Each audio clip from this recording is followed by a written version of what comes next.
Hola, muy buenas a todos, bienvenidos al sexto episodio de Powercast. Hoy estamos aquí con Juan José Salamanca, un precandidato a la Cámara de Representantes del Cauca. Entonces, vamos a dejar que nuestro invitado se presente. ¿Qué más, Juan José? ¿Cómo ¿Qué vas? más, Luis? Un saludo para todos. Muchas gracias por la invitación a estos espacios tan bacanos. Como lo decías, mi nombre es Juan José Salamanca. En este momento soy precandidato a la Cámara de Representantes del departamento del Cauca. Y no, muy chévere por estar aquí. Vamos a conversar y a tener un espacio bien bacano. Listo. Bueno, primero, pues vos ya me contaste un poquito así por encima de tu historia. Yo quiero preguntarte, ¿por qué iniciaste en el mundo de la política a tan temprana edad? ¿Por qué a los 16 años? Bueno, desde el colegio siempre me gustó mucho como el tema de sociales. Era nerdito en el colegio, entonces me gustaba mucho ese tema. Participaba en los modelos de la ONU, en los debates de sociales. Y nada, cuando se terminó el colegio, pues fui pensando qué hacer y me gustó el tema de la política sin saber qué era, sin nunca había estado, o sea, sin nunca estar metido en ese mundo. Cuando terminé el colegio salí a Bogotá a estudiar la universidad y allá fue donde me conecté con todo este mundo de la política e inicié, como todos iniciamos o como la mayoría inicia, ¿no? Sirviendo tintos, haciendo sándwiches, organizando asientos en el partido, en la fundación donde estaba y ya pues creciendo de ahí en adelante todo lo que se pueda. ¿Y qué carrera iniciaste en Bogotá? Yo en Bogotá inicié, ¿cómo es que era? Estudios políticos y relaciones internacionales en la Universidad Militar. Quieto. ¿Y Sí, sí. cuánto tiempo duraste en Bogotá? Duré alrededor de 3 años y me regresé a Popayán para hacer política, para aspirar al consejo. Digamos que allá viví todo el tema de mi iniciación, ¿no? Conocí a los personajes, me metí a las reuniones, veía cómo era el tema y ya en Popayán dije, oiga, yo quiero aspirar al consejo, entonces regresémonos de Bogotá para poder hacer la aspiración. Ahí cuando yo te pregunté un poquito acerca de que me contaras sobre vos, dijiste también que eras una persona de derechas, Sí. claramente, pero que no te considerabas ultraderecha, sino Ajá. que eras una persona un poco más abierta. ¿A qué se ve Ujú. como ese contraste entre? Porque bueno, aquí hay como un estigma de que la gente derecha es muy así, Muy conservadora, sí, muy muy recalcitrante, conservadora, que ajá. no, como un caballo Sí, sí, que sí, solo ven así para adelante y el resto no sí. existe. Pues mira, eso fue algo que me di cuenta después, ¿no? Cuando arranca uno tan pequeño a hacer política en esos ambientes y en esos espacios, pues vos te amoldás y te acomodas a lo que vos ves en esos espacios, ¿no? Corbata, saco, morronguería, sí, la gente era muy disimulada para hacer las cosas. Y con el pasar del tiempo y reflexionando me di cuenta que de verdad yo quería ser yo mismo al hacer política, no quería estar bajo una capa o bajo alguien que no soy. Entonces, como lo decía, yo soy un tipo de derecha, pero soy un tipo, bueno, más que derecha, considerarlo como un libertario, ¿no? Soy un fanático de la libertad. Me gusta que la gente haga lo que quiera y que se tenga la responsabilidad de hacer lo que quiera. Entonces, he tenido, digamos, un conflicto porque al ser de derecha en Popayán, en el Cauca, en Colombia, siempre te encasillan, ¿no? Sí. En unos parámetros. Pero yo soy un tipo que tiene piercing, que es tatuado, que le gusta la música, toco guitarra, me gusta viajar ligero, me gusta trepar cerros, o sea, no es algo de lo que comúnmente la gente ve como alguien de derecha. Y se me hace algo interesante porque, digamos, tenés que ser vos para poder hacer el ejercicio. De nada sirve ponerte una corbata y creerte alguien que no sos. Le estás mintiendo, te estás mintiendo a vos mismo, a la gente, y no vas a poder hacer un trabajo chévere, ¿no? Gozártela. Hay que ser uno mismo y nada, al que le guste bien y al que no, pues puede Que seguir no, su pues camino, sí, también, sí. sí, claro. Bueno, y entonces llegaste a Ajá. Bogotá, iniciaste a estudiar y dijiste que iniciaste con lo del consejo. ¿Cómo fue ese momento en el que llegaste al Cauca? ¿Cómo fue el proceso para esa candidatura, digamos, al Sí. consejo? Bueno, yo llegué y yo aspiré al consejo, no sé, tenía algo así como 18, 19 años. Creo que fui el candidato más joven al consejo, o al menos del partido. Al principio mucha emoción, ¿no? Digamos que vos a esa edad no comprendés muchas cosas, entonces pensás que una campaña o que el ejercicio deriva en carros, en escoltas, en casi que ser un rockstar, ¿no? Claro. Entonces no tenés como muy determinado ese objetivo más allá del figurar, que creo que fue un error que cometimos. Pero nosotros vimos la oportunidad de aspirar al consejo, hicimos el ejercicio en Popayán y en el Cauca y nada, creo que el resultado fue muy bueno para el presupuesto que teníamos y quedamos ya referenciados en el departamento, porque veníamos de Bogotá, jóvenes, nunca habíamos tenido trabajo político en Popayán, y mi familia pues tampoco ha sido de aspiraciones electorales aquí en el departamento, entonces fue arrancar de cero en todo ese proceso. Eso sí, me gocé la campaña Sí, como nunca, weón, eso rumbeamos, visitamos gente, echábamos discurso, la pasábamos bueno. Y era una campaña que era con amigos, entonces todos mis amigos se montaban en el carro y eso íbamos, recorríamos.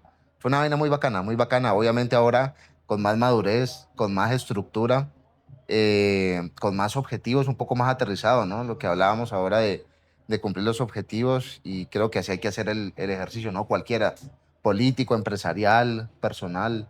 qué pena que te pregunte, pero Ajá. ¿cómo te fue en esa campaña que hiciste Pues por el mira, ingreso al nosotros consejo? sacamos 251 votos. Que vos podés decir eso no es nada. Digamos, yo era un pelado que no era conocido, no tenía plata. Eso era más la preocupación por ver cómo tanqueábamos el carro en la campaña que por ir a las reuniones. Claro, Entonces, y además que nos enfrentamos a todos los políticos del partido y de Popayán siendo tan jóvenes, que es algo que estamos haciendo ahora con lo de la Cámara, ¿no? Nos enfrentamos, todo el mundo ha salido así, bueno, con pullas a ver lo que estamos haciendo, pero nosotros seguimos ahí firmes que es lo en el ejercicio, importante, sí. que no te importe lo que digan otros, sino que vos, claro, enfocado en el objetivo que querés lograr. Sí, sí, sí, así es. Yo quiero también preguntarte, cuando yo te pregunté un poco acerca de Sam, dijiste que has tenido varios Ajá. emprendimientos. Me gustaría que habláramos aquí, Ujú. ya que este podcast se trata un poco de que la gente comparta su Sí. historia, tanto sus cagadas como también las partes que los ha hecho sentir exitosos, Claro. porque al final lo que yo quiero en este podcast es que vean que el éxito no es solo Ujú. monetario, que no es solo cumplir un objetivo, sino que es el camino que te va Sí. llevando a tu propósito de Ujú. vida. Entonces yo quiero que también me Ujú. contes un poquito Sí. acerca de eso, de tus Ajá. Ok. emprendimientos y los fracasos que me Mira, comentabas. es muy chévere lo que decís porque tenés toda la razón. Más cuando uno es tan joven, siempre analizas el éxito o lo vinculás con la parte económica. Y tiene algo que ver, digamos que es Claro, una forma de medir, pero no es todas las formas de medir el éxito. Yo llegué a un punto donde en este momento digo que el éxito para mí es hacer lo que yo quiera y vivir el momento, el presente, ¿no? Estar ahí conectado con el presente y hacer lo que yo quiera, lo que decías ahora, sin importar lo que piensen los demás. Y dentro de todo ese proceso, pues he intentado crear empresas. Creo que he tenido más quiebras que, creo que he tenido más quiebras que triunfos, pero ese también es el proceso claro. del emprendimiento. Mira, yo arranqué, y eso es la cosa que me ha llamado, ¿no? En el colegio una vez vino, no me acuerdo el señor, pero el que trajo McDonald's a Colombia, creo que se llamaba Uy, no, Pedro, algo ahí sí así. me corchas. Ve, yo me volaba de clases del colegio para ir a escuchar las charlas en la Cámara de Comercio del Emprendimiento, porque siempre mi intención fue crear empresa y en el colegio fue el primer bosquejo de empresa, se llamaba Human Race y era dedicado a promocionar lo que ahora es marketing digital, que en ese entonces eso no era marketing digital, era publicidad. Publicidad, Entonces, claro. pero lo enfocamos en las redes, fue lo primero que hicimos. Duramos, ¿qué? Como 3 meses. Luego estuve haciendo trading, entonces el trading Ah, todos sí, hemos pasado por sí, por eso, sí, la claro. época del trading y del Herbalife, güey. Claro, claro. Y el trading me gustó, se me hacía interesante, pero también duró poquito. Y luego ya cuando aspiré al consejo, hace de cuenta, vos, un año antes, un año y medio antes, creé una empresa que se llama Arsa Solutions. Y Arce la creé con un socio que es médico cardiólogo de Bogotá y vendíamos hospitales de campaña. ¿Qué es un hospital de campaña? Es una tienda Sí, que sí. vos puedes montar donde quieras y tenés un hospital de cualquier nivel. Entonces teníamos zonas de parto, odontología, cirugía, para, hasta cardiovascular. Y era para locaciones donde estaban en conflicto o tenían que montar algún tipo de estructura. Y también teníamos unas estructuras que eran para población en condiciones de desastre o para movilización de desplazados. Te das cuenta que era una casa y cada uno tenía un camarote, pero no era como la carpa donde vivís con todo, sino que tenías un recuadro cerrado para las familias, baños. Y con eso nos movimos un tiempo. Cuando llegó la pandemia, la empresa se transformó un poco a insumos médicos aprovechando ese boom. Y bueno, tuvimos un par de contratos aquí en Colombia con insumos médicos y las reuniones eran terribles porque llegabas y entonces decían, no sé, me fui a Pasto una vez y llegamos a ofrecer todo el tema de insumos de las carpas y era el tema del COVID. ¿No? Y en la reunión con los secretarios y el alcalde escuchamos que en Pasto calculaban 400.000 muertos de COVID. Estaban pensando que tenían que abrir una fosa para enterrar a la gente, güey, porque ya no había dónde hacerlo. Claro, nosotros estamos vendiendo bolsas para cadáver en ese entonces con todo el tema de insumos. Y nomás escuchando esas cifras, güey, o sea, salimos asustados. Pero bueno, fue también una experiencia muy chévere. La empresa todavía sigue vigente. El último año creo que está un poco quieta porque nos hemos enfocado en otras cosas, pero con ese tema. Hay muchísimos más, por ejemplo, la consultoría política. Estuve en México asesorando en el norte de México, en Sonora, unas campañas de presidencia, senados, alcaldías, y bueno, lo que se nos atraviese, ¿Y a qué mí me tal, gusta. eso, verdad? Se me había olvidado, me lo Sí, comentaste, sí. pero se me había olvidado. ¿Cómo llegaste a México? O sea, ¿quién te abrió las Ajá. puertas para llegar a ese mundo en Sí. México? Mira, aquí todo lo que hemos hecho ha sido como generalmente le toca a todo el mundo, ¿no? Echando codazos, patadas, rodillazos para poder abrir los espacios. Llega un punto de mi vida donde entré en una crisis, ¿cómo es que les dicen, güey? Una crisis Existencial. existencial con la política. Entonces vi muchas cosas que me mataron ese romanticismo cuando yo llegué de querer ayudar.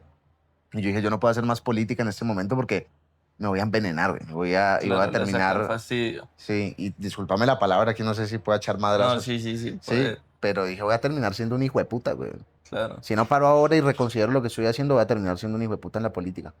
Entonces paré, entré en ese momento como de crisis y dije, "Uf, ¿qué hago con mi vida ahora?"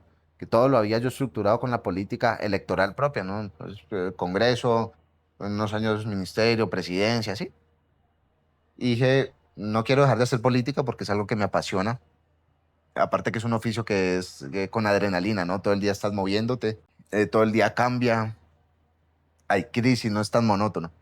Entonces dije, la consultoría de pronto es un ambiente donde yo pueda trabajar haciendo política, soy bueno haciendo política, entonces metámonos por allá y fue casi que empezar desde cero. Claro. Cogí, abrí Instagram, busqué un consultor político que tenía referenciado que ni siquiera conocía y le escribí por el interno, oye, yo he hecho esto, quiero hacer consultoría política, te trabajo y no te cobro, enséñame. Y así arranqué con un costeño, Jaime Móvil, que es un gran consultor político ahora, y arranqué sin salario, ¿no? Me ganaba, era el bono del empleado del mes. Entonces me daban 400.000 pesos por ser buen trabajador y ahí ¿Y eso en aprendí. dónde? ¿En Bogotá Eso lo o hice virtual desde aquí y la virtual? empresa de él es de la costa. De ahí me conseguí después un trabajo en una firma de consultoría que se llama Jaramillo Luján, que es una de las mejores firmas de consultoría en Colombia y ahí tuve a cargo casi que cinco o seis campañas simultáneas en Pesado. Colombia, que eran alcaldías, gobernaciones, senados y bueno, la empresa tenía otros proyectos en el exterior. Y ahí estuve un tiempo y de ahí me contactó un señor que yo no conocía en ese entonces, a Mauri. Y me dijo, oye, me han recomendado tu trabajo en Colombia, faltan 3 meses para unas elecciones, te tienes que venir a vivir. Yo no me acuerdo cuál departamento, pero hace de cuenta que es donde se devuelve el viento. Entonces yo en ese momento dije, no, yo no puedo porque estaba iniciando mi proyecto de mi empresa como de estrategia digital propia enfocada al sector privado, entonces le dije que no podía, mientras seguía trabajando mi proyecto con la otra empresa de consultoría. Luego pasó el tiempo y me volvió a llamar el mismo tipo y me dijo como, oiga, hay un proyecto en México, todavía no nos han concretado, si sale usted se va. Yo le dije, no, yo estoy pendiente. No me volvieron a llamar y yo dije, ah, se cayó ese tema. Cuando un día, un diciembre me llaman y me dijo, listo. Mentira, un enero. Me dijo, listo. En 3 días te necesitamos en México, güey. Quieto. Y yo, no, pues fui a comprar ropa, fui de todo, güey. Yo dije, me voy. Y me fui para México y llegué a México, a Hermosillo, la ciudad, en el estado de Sonora, que es uno de los estados que colinda con Estados Unidos al norte, ¿no? Sí.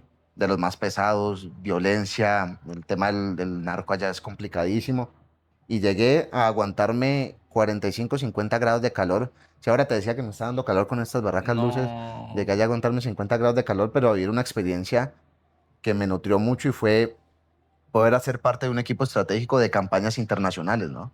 De ahí ya entramos a apoyar Ecuador, estuvimos ayudando a Estados Unidos con Trump, en temas de consultoría, ¿no? El Salvador, bueno, en muchas partes hemos hecho colaboraciones y me dieron esa oportunidad ya en México y también pues me gocé la estadía, trabajamos, aprendimos, rumbiamos, paseamos Y nada, muy agradecido también. ¿Cuánto tiempo estuviste en En México? México estuve como unos 6 meses, güey, Bien. mientras hacíamos la campaña, sí. ¿Y cuál fue?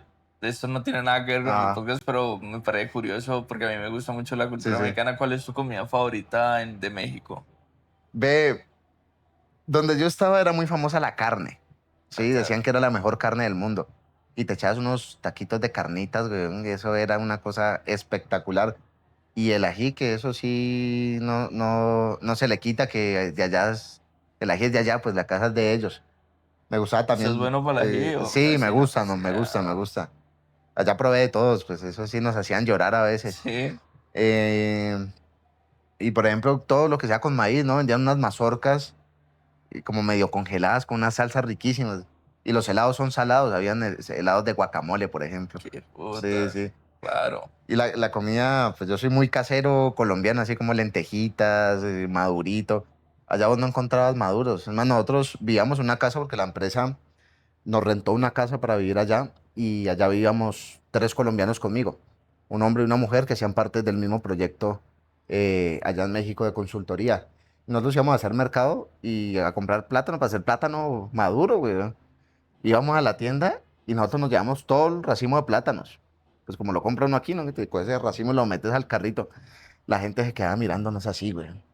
Y nos preguntaban, ¿tienen ustedes un restaurante? No, no, no, lo que pasa es que nosotros comemos así maduro, pero todo eso sí. Claro, ya en la casa de desayuno habían tostadas de maduro, de almuerzo, de comida. Claro, Y la gente era cara. sorprendida porque allá eso casi no se come. Y allá en Hermosillo nos encontramos unos colombianos que tenían un negocio de arepas. Y cuando extrañábamos la casa, pues íbamos a comer allá Ah, chicharroncito y no. arepita. Qué rico, re Ajá, sí, sí, bien. sí, sí. Re bien. Bueno, entonces retomemos más Ajá. bien la historia.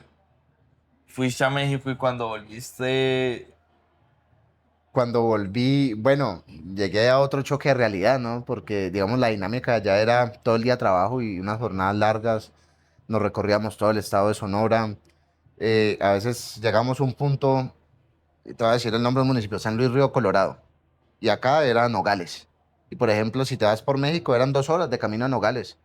Pero por la seguridad teníamos que pasar hasta Estados Unidos, quedarnos en Tucson, en Estados Unidos, y volver a salir a Nogales al día siguiente, porque era peligroso hacer ese viaje claro, rápido por tierra. Entonces cuando llegué fue también como el golpe de realidad, ¿no? Volver otra vez a la rutina colombiana. más tranquilo, dices. Sí, más Más tranquila. tranquilo. Llegué con un tema personal, y estaba pasando, digamos, en mi relación de ese momento un tema, entonces llegué yo de México y el tema se me desbarató. Entonces tuve como unos meses de descanso, ¿no? Mientras veía qué hacía, había unas posibilidades otra vez con la empresa de consultoría para poder arrancar otra vez a otro país o de pronto aquí en Colombia a asesorar. Se fue demorando el tema, entonces yo dije, pues no me puedo quedar quieto, ¿no? Que si no me llaman de allá, pues tengo que moverme, ¿no? Entonces empecé a asesorar a unos candidatos aquí en Colombia yo. Hice todo el trabajo y las coincidencias, las vainas de la vida se empezó a pintar un panorama político en Colombia con el partido y conmigo para hacer la aspiración a la Cámara. Entonces fuimos explorando ese tema con los amigos y nos dimos cuenta de que había una posibilidad de ser congresistas y dijimos, ¿por qué vamos a desaprovecharla? Entonces, desde que llegué de México, ponemos 2 meses después de que llegué de México, yo arranqué con el proceso de Cámara, aquí en el Cauca, por supuesto, sin descuidar el tema empresarial, los negocios, pero enfocado 100% en ese tema de Cámara. Como era que ya llevamos un año trabajando todos los días en la candidatura. Claro. Algo que le quieras decir a los caucanos aprovechando el momento. Aprovechando el espacio y la cuña. Claro. Nada, yo soy muy sincero y aquí los discursos políticos, a mí me aburren. Yo soy político, a mí me aburre escuchar un político, güey, ¿sí? Sí, sí. Entonces, nada, aquí lo que tenemos es que unirnos. El capitalismo y la empresa privada es el motor de desarrollo del mundo y qué más que todos podamos la oportunidad de hacernos ricos. Yo creo que cuando vos le das a la gente la oportunidad de trabajar, de crear empresa y de hacer ricos, resolver muchos problemas de la sociedad. Y nada, que vamos a estar presentes aquí en el Cauca, vamos a hacer todo el ejercicio y vamos a salir a ganar. Eso es lo único que tengo yo claro, que el ejercicio que vamos a hacer, como todos los que hemos hecho, la mentalidad siempre es salir a ganar. Hablando de mentalidad un poquito, digamos, ¿te gusta leer? Sí, sí, claro. De desarrollo personal, ¿has leído Sí, un sí. poquito? ¿Cuál es tu autor favorito en estos temas? Mira, a mí Deepak Chopra me gusta. Sí. es un poco ideológicamente separado a mí, pero siento que en temas de motivación es muy interesante. Yo tuve un choque con ese tema del coaching y la motivación, porque generalmente te venden que vos sos solo luz y armonía y tenés que Claro, ser no, no, una no. estrellita, pero desconoces tu lado oscuro, que todos los humanos los tenemos, que todas las personas lo tenemos. Entonces a veces choco mucho con eso. Soy muy pegado a a los A estoicos, los sí, estoicos, el estoicismo. al estoicismo, ajá. Hay un libro que me gustó mucho. Uy, pucha, ¿cómo es que se llama? Diario de un estoico, se me hace Diario de un estoico. Ese interesante. es de. Se me Yo olvidó no, el no nombre. recuerdo el autor. Sí, pero es famoso. Ajá. O Meditaciones de Julio César. Marco Aurelio. De Marco Aurelio, ¿verdad? Marco Marco Aurelio. Aurelio. Sí. Marco Aurelio, sí, sí, sí, sí. O Séneca. Hay muchos, hay muchos.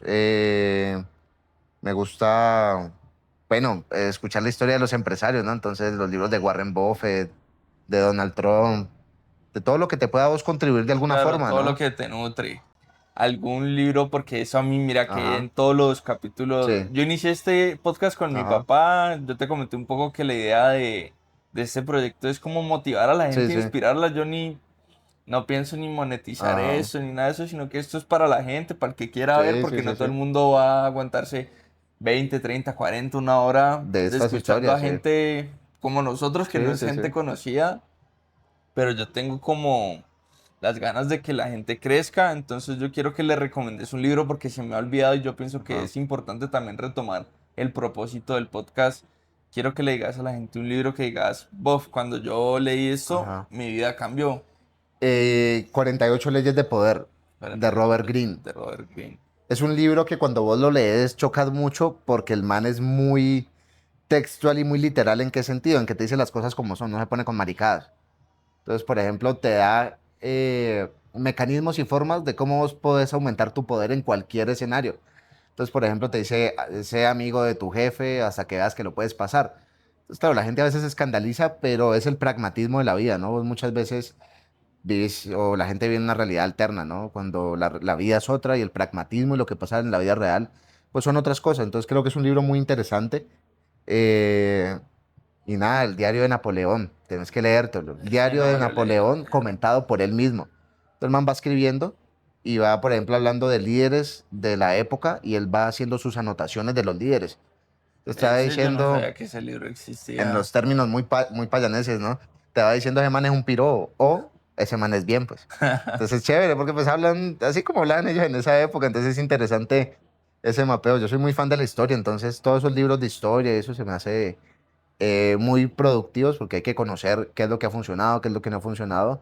Y eso también a usted da la creatividad para proponer cosas nuevas, ¿no? Viendo lo que ha funcionado en el mundo. Excelente, Juan José. Y un sueño que tengas, o sea, no Ajá, sé si ya lo tengas, tenés un propósito, es algo que os digas, cuando cumpla esto ya me ajá. siento realizado en estos momentos. Obviamente como somos humanos, eso con el tiempo Sí, va cambiando, pero cambia. actualmente, ¿qué es eso Ajá, que todas las mañanas vos decís, sí, Me levanto y quiero eso"? Además, ajá. porque ya hablamos de que sos un precandidato a la Mm, Cámara, además de eso, sí.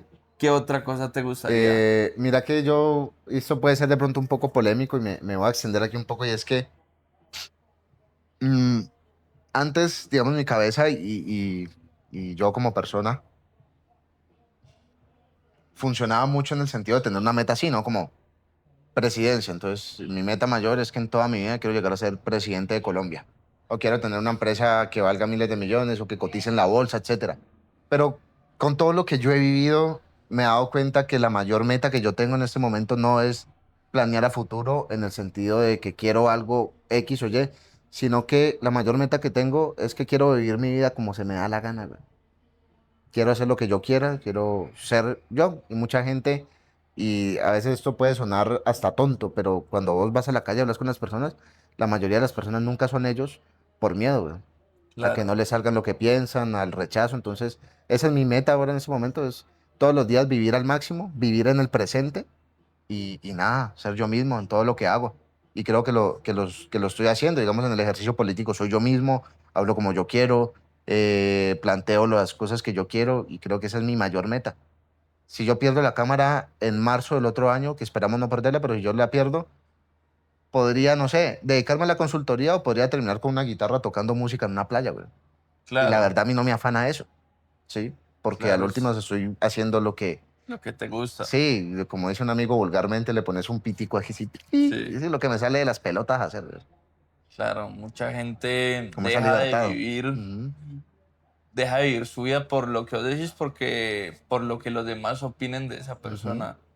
Las personas cuando llegamos a este punto, porque llegarás, por ejemplo, a tu ujú. manera de pensar, es después de uno entrar en un choque de realidad y de uno cuestionarse, bueno, yo soy un humano, marica, me voy a morir, Sí, no somos eternos, somos efímeros en este ajá, mundo. Entonces, pues me gusta escucharte hablar así porque no todo el mundo tiene ese pensamiento de que al final lo más importante es siempre hacer lo que vos sí, querás, sin importarte lo que los ujú, demás crean de vos. sí, sí. Por ejemplo, te comento un poquito de mí. A mí yo también he sido de esas personas de que a mí no me importa lo que la gente piensa a mí. Yo he sido de todo, he trabajado con mi papá, con mi mobiliario, he sido constructor, he vendido ollas de Royal Prestige, he hecho de De todo. todo. También ahora trabajo con el tema de la ciberseguridad. Esto sí me Ajá, apasiona, entonces esto no lo puedo decir, no, sí, sí, esto... Mientras encontraba este ajá. punto de mi vida, que también ya lo encontré, que me gusta esto de la ciberseguridad, pasé por demasiadas cosas, pero a mí nunca me importó el qué dirá. Entonces yo siento que cuando vos empezás a vivir de esa manera, soltás como un ancla, como una cruz Sí, sí, grande que tenés encima y es más libre, que al final es lo que los seres humanos buscamos, ¿no? ujú, Esa libertad de vivir en lo que uno quiere. No sé si sos sí. creyente de Dios. No, Mm, choco de otra mucho, manera, con la religión. digamos, con la estructura que me dice que tengo que sufrir por el amor de alguien, ¿sí? Claro, Entonces yo siento que la no. estructura religiosa muchas veces, como estructura, porque cada uno lleva su espiritualidad y su fe Claro, yo hablo internamente. de la, ¿No? yo no soy Ajá, religioso, hablo desde la espiritualidad, sí, pero comparto pues la creencia en Dios y sí, en la sí. Biblia y pues con tal de uno no hacerle Ujú, daño a nadie, a otra, no hacerle daño a otra sí, persona y llevar la fiesta en paz, como se sí, dice sí, por sí. ahí, uno vive una vida plena, que al final es lo Pero, importante. y sabes algo que es curioso en ese sentido, y es donde la gente creo que tiene un error conceptual, y es que ellos creen que vivir en paz, como vos decís, o llevar la fiesta bien, es hacer lo que ellos digan. La gente está acostumbrada a que entonces te Claro, dicen, te dan un consejo, pero el consejo es una orden. Entonces, cuando vos no haces o no acatas ese consejo o no lo seguís, la gente dice es que estás haciendo algo malo o me estás haciendo sentir mal porque no estás haciendo lo que yo quiero. Entonces, ahí es otro choque porque vos te das cuenta que vos no podés actuar en cómo piensa la demás gente, ¿no? Vos claro. vas y decís lo que opinás, sinceramente. Y tenés que hacerte responsable que cuando vos hablas con sinceridad y cuando hablas lo que querés decir, muy seguramente la otra persona va a hacer lo mismo y no te va a gustar.